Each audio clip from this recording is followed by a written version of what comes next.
Nongeye kukuramutsa amahoro y'Imana abane nawe nshuti mukundwa mwene data, ndizera ko umeze neza, Imana ikuzigamye. Ni wa mwanya rero nk'uko bisanzwe w'ikiganiro ibanga ry'ubutsinzi.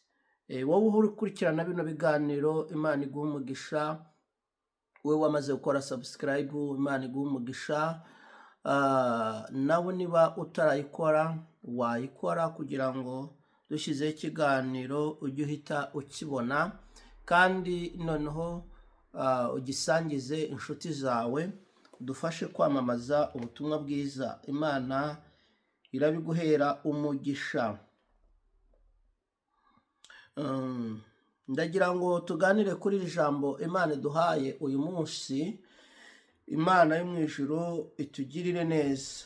Turasoma igitabo cya Yesaya ibice 59 umurongo waho wa mbere. Haravuze ngo, dore ukuboko k'Uwiteka ntikwaheze ngo ananirwe gukiza, n'ugutwi kwe ntikwapfuye ngo ananirwe kumva. Nasubiramwo, dore ukuboko k'Uwiteka ntikwaheze ngo ananirwe gukiza, n'ugutwi kwe ntikwapfuye ngo ananirwe kumva. Twongereho umurongo wa kabiri, ahubwo gukiranirwa kwanyu niko kwamubatandukanije n'Imana yanyu, n'ibyaha byanyu nibyo biyitera kubima amaso, ikanga no kumva. Reka tugeze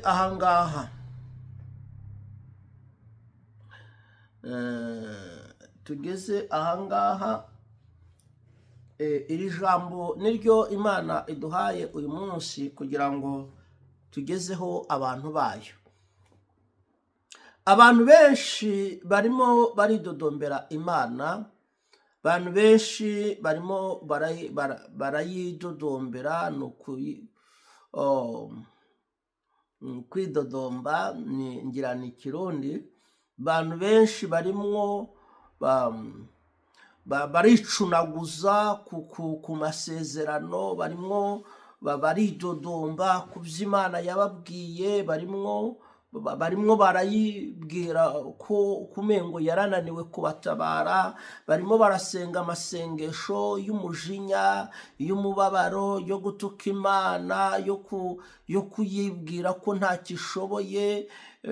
Ariko nagira ngo mbabwire bene data, muhindura amasengesho kuko banza urebe neza koko gusenga kwawe kwishimiwe n'Imana. Bibiliya iravuga ngo nujya kuvuga izina ry'Uwiteka, ubanze ukure ibishimwa mu bigawa. Niko ijambo ry'Imana rivuga.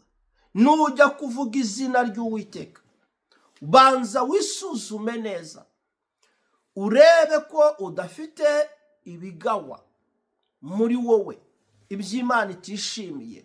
Ubanze kurebe kuko utari umunyamunwa wanduye, umunwa wawe ukaba wanduye ibyo uvuga, utari umuntu ufite ibyaha mu biganza byawe, ibiganza byawe byanduye, utari umuntu Imana itishimiye. Mbere yuko uvuga izina ry'Uwiteka, mbere yuko uyisenga, kuko ijambo ryarambwiye ngo gusenga k'umunyabyaha ni ikizira mu matwi y'Uwiteka. Gusenga k'umunyabyaha ni ikizira mu matwi y'Uwiteka. Ariko abantu benshi barimo barajya imbere y'Imana, Mana ntabara, Mana ntabara, Mana ntabara, Mana ngirira neza, Mana nyibuka, Mana ndengera, wibuka ibyo wambwiye, ibi na biriya. Ariko abantu batabanje kwisuzuma ngo bakure ibyaha mu bugingo bwabo. Kandi gusenga kw'abo bantu ni ikizira mu matwi y'Uwiteka. Ntabwo Imana yananiwe gukora, wa mubyeyi we. Ntabwo Imana yananiwe gukora, wa mupapa we. No. Ntabwo Imana yananiwe gukora. Imana iracyafite imbaraga, Imana iracyafite amaboko akomeye, Imana iracyavuga igakora, Imana iracyavuga igakurikirana ijambo ryayo yavuze. Imana iracyakora ibitangaza uko yakoraga kera n'uyu munsi niko Imana igikora. Ahubwo isuzume wowe ubwawe isuzume mu mutima, mbese Imana irakwemera? Imana irakwemera? Hari umuririmbyi yaririmbye indirimbo ivuga ngo mbese Imana uranyemera? Imana irakwemera. Imana nikwemera iraza gukora ibikomeye. Imana nibikwemera iraza gukora isezerano ryayo, iraza kuryuzuza ku buzima bwawe. Banza wisuzume, kuko ntabwo ukuboko kw'Imana kwaheze, nta nubwo ugutwi kwayo kwapfuye. Imana iracyumva, Imana iracyakora.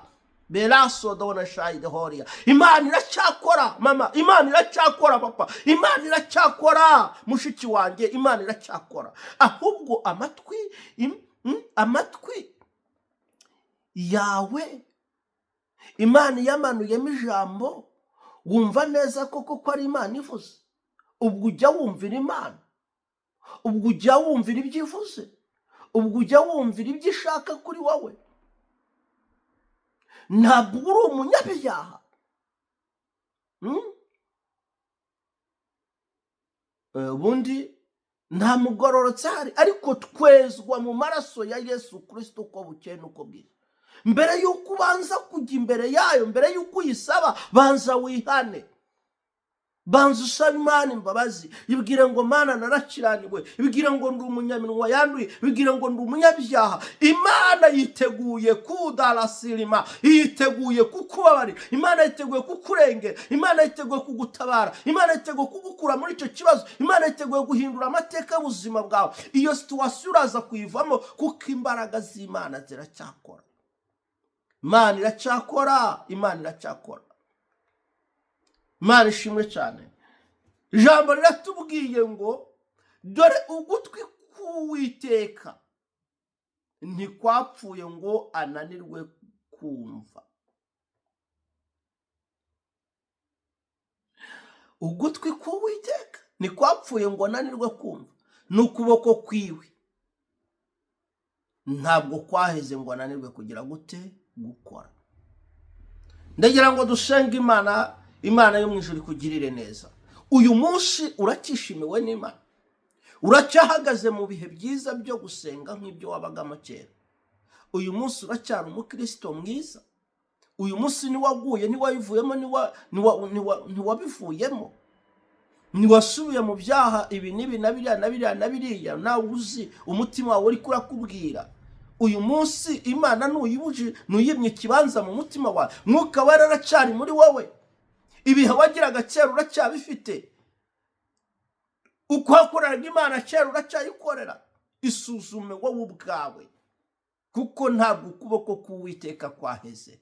Ntabwo Imana yananiwe kugukiza iyo ndwara, ntabwo Imana yananiwe kugukorera ibyo bitangaza, ntabwo Imana yananiwe kuguha ako kazi, ntabwo Imana yananiwe kuguha iyo mibereho, ntabwo Imana yananiwe kukubakira urwo rugushaka. Ahubwo wowe ubwawe isuzume urebe ko atari wowe witeje ikibazo mu bugingo bwawe.